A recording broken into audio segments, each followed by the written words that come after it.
I'm Logan Crawford, and right now on Spotlight, we're taking a deep dive into the book called Considering the Journey, One Doctor's Perspective by Dr. Jeffrey T. Evans. It offers a unique insight into the doctoral journey, providing readers with a comprehensive understanding of what to expect before embarking upon the path to a doctorate or a PhD degree. We are delighted to have the doctor join us here today on Spotlight. We thank the folks at Bookside Press for helping us put him in the spotlight today. And we ask viewers like you to support writers like him by subscribing to our channel. Doctor, thank you so much for being our guest today on Spotlight. Thank you. Thank you. Appreciate it. We chatted a little bit before we started. You began your doctoral journey in 2009. And then by 2016, you took that walk across the stage and Yes. Got that diploma or whatever exactly it is they hand you when you become a doctor. I don't know, but maybe one day, you never know. Diploma. A diploma. Yeah. What was that like for you? And why did you decide at an advanced time in your career to get that degree? Well, to answer your first question, what it was like, it was a kind of a crazy ride because I had no clue what I was getting into. I just went and jumped into it. It was on a whim. I was trying to get my son motivated to go to school. I ended up motivating myself. And so I jumped into it without any research. The reason I did it was I worked in I was a director of public health at Naval Hospital Camp Pendleton at the time. Mm-hmm. And my background is in public health. So I didn't understand how hospitals operate. I didn't understand how hospitals made money, how patients were taken care of, things like that. And I was on the executive steering council. And then during that time, there was a lot of other directors that discussed those things. And I really had no idea I shouldn't say I had no idea what they were talking about. I just didn't understand the things they were talking about. So I figured to the depth or the full knowledge that you'd like to have, probably. Right. So I understand, because public health is a little bit different than you see in like primary care. Primary care is based on patients coming in. When in public health, our job is to protect people from getting sick, and the opposite. So you have curative medicine, and then you have preventive medicine. We're on the preventive side. So the thought patterns is completely different. So when I did the doctorate, I did it so I could understand the curative side of medicine, that I could understand what was going on. And again, it was just something. I had the GI Bill money left over, and I just wanted to challenge it and see if I can do it. Cool. Very cool. And like I said, you did this at a later age. Like I said, you at the start of the show, you looked like a young guy, but you're retired now. So Right. I assume you did this in your 50s or whatever. You decided to embark upon this? I started on it. I think I was 52 when I started. Right. And I retired. I mean, I finished when I was 59, and I swore I would never go back to school after I finished my master's. I finished a master's in '94. And I thought I was done with school. So, it was kind of like I said, it was a crazy adventure for me to do that. Yeah. Yeah. And it's a lot of work. I got my master's degree, and I remember I got I forget what the carpal tunnel. Carpal tunnel. Writing my thesis. I didn't think carpal tunnel really existed. I think people of carpal tunnel are, complaining. There's nothing. And meanwhile, I was like, oh my God, my wrists. So I do feel your pain. So you went back after getting your master's thinking like, hey, I'm done. I'm not going to get anything after my master's, but you did get your PhD. Right. Was it a lot of writing? Was it a lot of research? Was it what does the course of study entail? So you have two sections in the course. One is didactic, and that's a lot of reading, a lot of replying. I did it online. So you have to, what they call post, you have to post your responses to the reading, and everyone had to have at least 300 words. They expected 300, 400 words per response. And you had to do that 3 times a week. And you had to do at least 3 posts. So that was 9 total posts. So that's, 9 times 300. So that's, you're sitting up around 3,000, 4,000 words just in response per week. And that was an 8-week course. So you did that every night you did that 3 nights a week, 4 nights a week for about, for about 8 weeks, 7 weeks out of that. And then you have the dissertation phase. And the dissertation phase is that's the hard part. That's what you hear about the doctoral journey. You hear about I think they have a name for it. I can't think of it off the top of my head, but it's tough because you're researching, you're reading, you're researching, and they expect you to have 200, 300 references that you write your paper from. It's got to be a very strict structure, APA structure.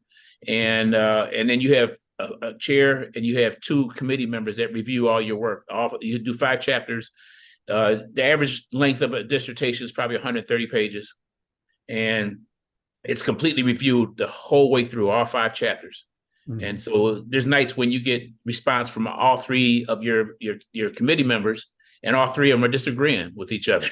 So you're trying to figure out, okay, so what's the right answer here? You learn to rely on your chair. You go to your chair and say, okay, what do you think about this? And the chair will tell you, disregard that one. This one has merit, then you need to work on it. But it's a give and take, push and pull the whole way through. And that's the reason why it's a tough. That's the reason why they call it a journey, a doctoral journey. Yeah, absolutely, absolutely. So why did you decide to write this book about the journey itself? A couple of reasons. One is I had people asking me, especially at my age and at the time people would ask me, what is it that what did you take into mind before you did this? And the honest answer is nothing. I did nothing. I didn't think about finances. I didn't think about my family. Not in a negative sense, but I didn't think of how it would impact my family, how it would impact my social life and things like that. And the doctoral journey it impacts everything. I'm an avid football fan. I don't know if you can see behind me. I have the Buffalo Bills behind me. I'm a big Bills fan. I didn't watch a football game for 3 years because I stayed in the books the whole time. I didn't have any social interaction for 3 years. So I had a good friend of mine who recently got her doctorate, actually, and she had 2 young kids at home. And I said, it's not a good idea to pursue a doctorate because it's going to be pulling on you, pulling on your family, things like that. Yeah. Long story short, I had done some reading, and I thought maybe I can do that. I went to a book fair one day at the University of Phoenix, and I saw authors of people that were just normal people writing about their experiences. And so it kind of motivated me. And to start it out, I was in a doctoral cohort group where I helped other doctoral candidates work on their dissertations. And I asked 2 other PhDs if they would they write the book with me? And they said, "Oh yeah, no problem, sure." So we sat down and I gave them a kind of an outline of what I expected. Well, long story short, they got busy doing other things in life, and I went ahead and wrote the book myself. Right.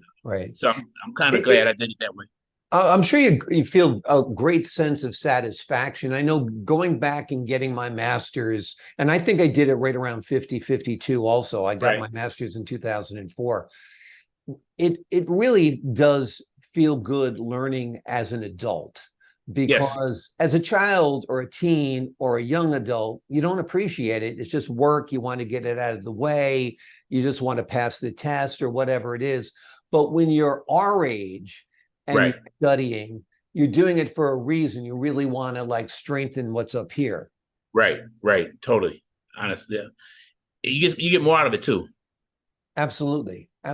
Because like I said, you're there to really learn. I think they call adults adult learners, and it's different than students because you approach it differently.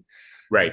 So this is a great book. It should really be mandatory reading for anyone who's considering getting a doctorate or any advanced degree, really, to realize the amount of work, the amount of dedication, and the amount of time it takes, don't you think? Yes, I totally agree.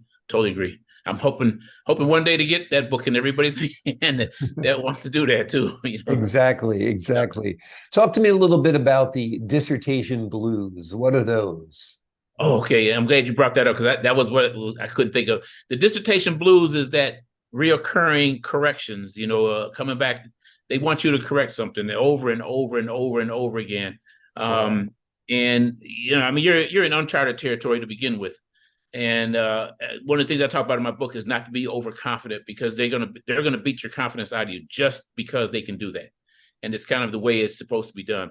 But to write it is let's see, I never thought in my wildest dream I would ever write one. First of all, when I finally finished it before I graduated, I almost dropped out of the course, because I figured, well, I got 5 chapters here. I'm happy now. I don't care if anybody likes it or not. I'm done. But I went ahead and graduated. But it's a lot of work, because you have to concentrate on each section. You can't. Literally, you have to concentrate on each sentence. Right. You do a problem statement, and your problem statement may go back and forth between you and your chair, 10 times before you get it right. coming up with your method that you want to use to write your dissertation, if it's quantitative or qualitative. That may go back and forth several times. Mine changed twice. And my dissertation subject came from a luncheon I had with my cousin and her husband. He suggested something to me that I was telling him about, and I bought his idea better than my idea, and I ran with it, and that's what I ended up writing my dissertation about. So you never really know where it's coming from. It may come from, you may be dreaming about it. Who knows? You might be on a bus ride somewhere, and all of a sudden something just comes into your head.